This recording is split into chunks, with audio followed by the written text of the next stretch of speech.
hal saja yang teman-teman semua bisa melihat. Dari apanya? Yang paling ceto welo-welo. Apanya? Apanya? Ya, ini sama-sama keluaran 1985. Apa yang beda? Yang jelas sekali. Materai. Ya, materai. Ya, materai merah Rp500 itu adalah sesuai dengan Undang-Undang tahun 1985. Sementara materainya Joko Widodo itu warnanya hijau, rupiahnya Rp100. Dan bilang dipecat. Nah, Padahal jadi saya mau pensiun dini. pulang pensiun dini 22 tahun.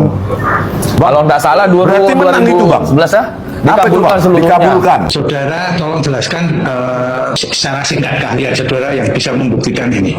Ya, kebetulan saya juga alumni dari UGM Universitas Gadjah Mada, tepatnya di jurusan Teknik Elektro, Fakultas Teknik, masuk tahun 94 dan lulus tahun 98. Ini di dalam keilmuan di Teknik Elektro itu disebutkan pattern recognition atau pengenalan pola dan digital image processing.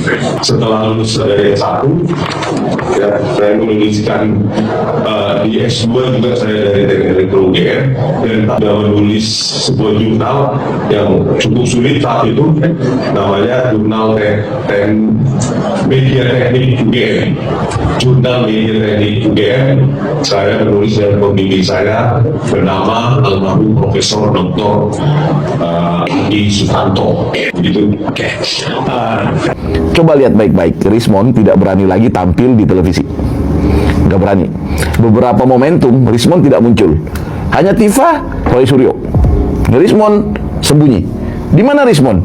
Rismon hanya berani ceriwis di media sosial dia sendiri. Dia live dengan akunnya sendiri, mungkin di YouTube-nya dia, mungkin di TikTok-nya mungkin, atau Twitter dan seterusnya. Dia hanya berani bicara di depan kolam-kolamnya.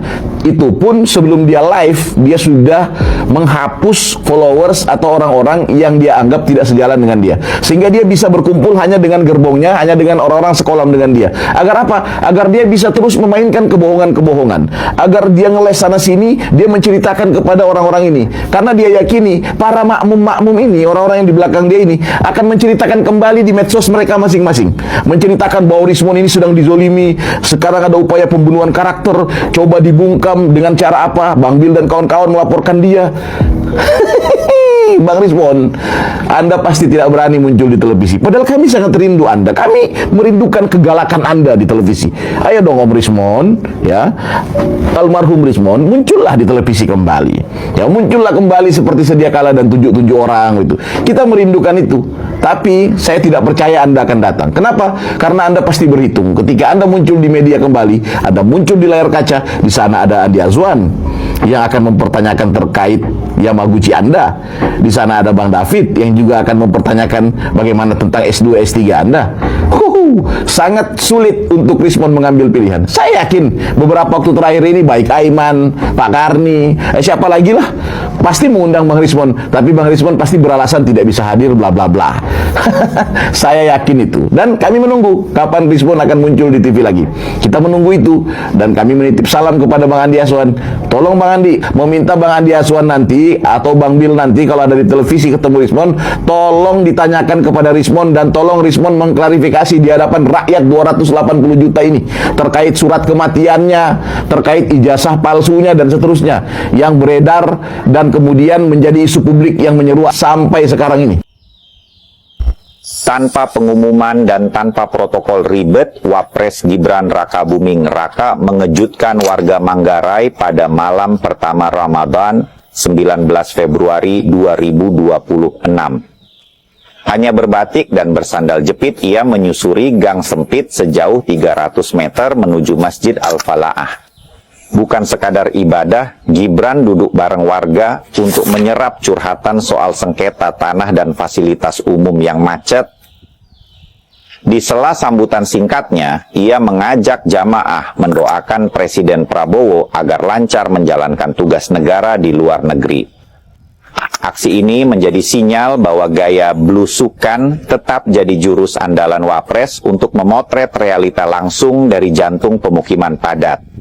Pak Jokowi itu pemimpin paling korupsi di dunia. Dan ada yang menyatakan kalau Pak Jokowi itu dilindungi oleh Pak Prabowo. Emangnya kenapa kalau Prabowo itu melindungi Jokowi? Emangnya kenapa? Ya wajar lah kalau Prabowo itu melindungi Jokowi. Pak Jokowi itu berbuat baik kepada Pak Prabowo ya. Dia itu kembalikan nama baik Prabowo. Yang dulu itu Pak Prabowo itu setiap kali pilpres itu selalu bilang, selalu menuduh kalau Prabowo itu melanggar HAM. Dan di pemerintahnya Pak Jokowi kasih bintang di leher, di bahunya Pak Prabowo itu, kembalikan nama baiknya dia. Sampai di pilpres tahun 2024 Pak Prabowo itu dipilih menjadi presiden Indonesia. Dan Pak Prabowo tidak bisa melupakan hal tersebut. Jadi sekarang kalau Pak Jokowi itu kena kasus apapun, ya pantaslah kalau dilindungi oleh Pak Prabowo. Walaupun tuduhan semua orang itu, tuduhan ijazah palsu, tuduhan korupsi, tidak pernah terbukti di publik, tidak pernah terbukti ya. Jadi kalau ada yang bilang Pak Prabowo itu melindungi Jokowi, sejujurnya Pak Prabowo itu tidak melindungi Jokowi, karena Pak Jokowi itu tidak pernah kena kasus apapun gitu loh. Kasus korupsi tidak ada. Karena memang tidak terbukti. Kalau ada bukti lapor ke polisi aja gitu. Jadi hadapin saja. Karena ini sudah proses hukum. Hei Tifa, hadapi saja. Kamu kan sangat percaya bahwasanya ijazahnya Pak Jokowi itu palsu. Ayo di persidangan, Diva. Katanya kamu tidak takut. Katanya kamu ingin ngincipin makanan penjara. Ayo, kenapa kamu harus merasa ketakutan dengan kata-kata di penjara peradilan, di penjara peradilan? Kenapa? Sudah mulai keder ya. Kalau kamu memang yakin ijazahnya Pak Jokowi itu palsu, ya hadapi, nggak usah merengek gitu loh. Dan lagi ya, kamu mengatakan bahwasanya kebohongan ditutupin kebohongan. Bagaimana dengan kamu?